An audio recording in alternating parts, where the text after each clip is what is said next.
જૂનાગઢ ખાતે મહાશિવરાત્રીના મેળાને લઈને તંત્ર સતર્ક બન્યું છે। મેળા પૂર્વે તંત્ર દ્વારા કાર્યવાહી શરૂ કરવામાં આવી। ગેરકાયદેસર દબાણ કરનાર સાધુ સામે કડક પગલાં લેવામાં આવી રહ્યા છે।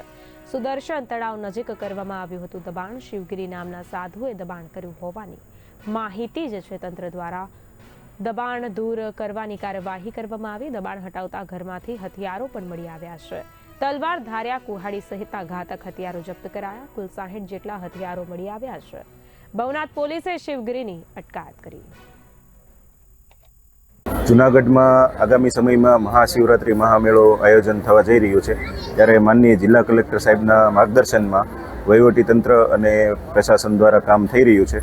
ત્યારે જે ઇલીગલ એન્ક્રોચમેન્ટ છે એ દૂર કરવાની સૂચના હોય આ કામગીરી ચાલી રહેલ હતી। ત્યારે સુદર્શન તળાવની પાળને અડીને સાધુ શિવગીરી, જયદેવગીરી નો એક દબાણ ધ્યાનમાં આવેલું હતું। આ દબાણ છે એને તોડી પાડવામાં આવેલું છે।